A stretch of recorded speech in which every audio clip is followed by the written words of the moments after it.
Assalamualaikum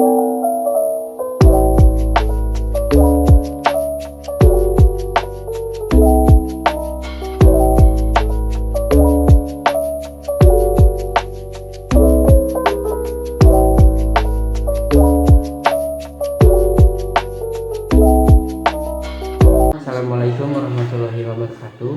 Saya Adrian Citriansa dari kelas 11 PPLG 1 akan menjelaskan materi PPL pemodelan perangkat lunak. Yang materi yang akan dibahas adalah komponen diagram, objek diagram, dan komposit diagram. Yang pertama, komponen diagram. Komponen diagram dapat dianggap sebagai diagram khusus dari UML.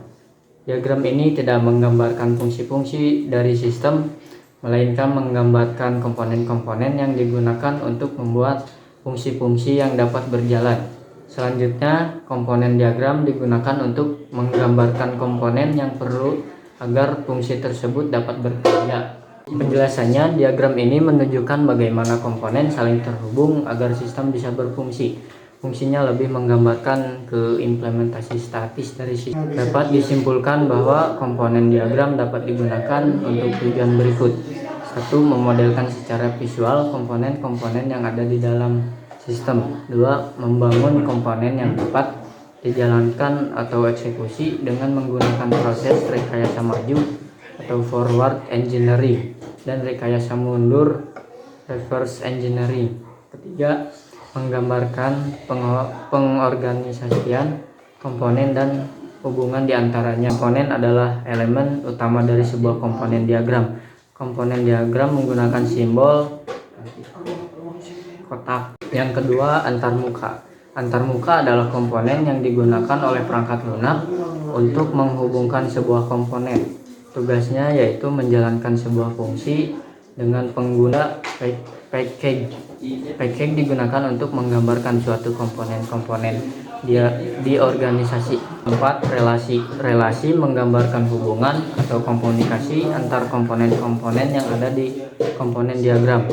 Ada beberapa tipe relasi yang ada, dan relasi-relasi tersebut digambarkan menggunakan simbol garis lurus atau komunikasi. Ketergantungan atau dependensi. Ketergantungan digunakan untuk menggambarkan sebuah komponen pada komponen lainnya.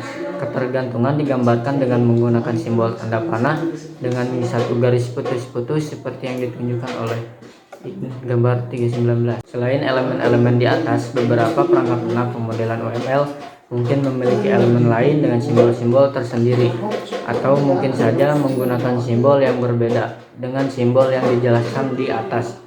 Pada gambar dapat dilihat komponen diagram untuk sistem perpustakaan, khususnya untuk fungsi transaksi peminjaman buku.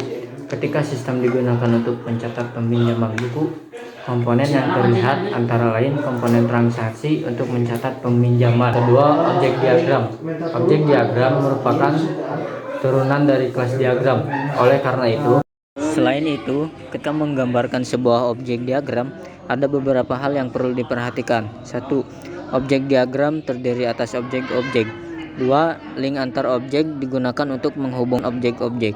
3. Objek diagram diberi nama yang mempunyai arti yang mendedikasikan tujuan objek diagram tersebut. Sebagai contoh, suatu objek diagram memodelkan objek-objek instan yang ada di sebuah sistem. Anda dapat melihat gambar menunjukkan objek diagram untuk perpustakaan pada saat proses transaksi dilakukan. 3. Komposit diagram. Komposit diagram adalah salah satu diagram baru yang ditambahkan. Diagram merupakan salah satu diagram struktural UML yang terdiri atas antarmuka, package, dan relasi antar mereka, dan menyediakan pandangan logis dari sebagian atau seluruh sistem perangkat lunak yang dimodelkan. Sebagai contoh bagaimana untuk memodelkan objek-objek instan yang ada di sebuah sistem, menunjukkan komposit diagram untuk sistem perpustakaan. Sekian, terima kasih. Wassalamualaikum warahmatullahi wabarakatuh.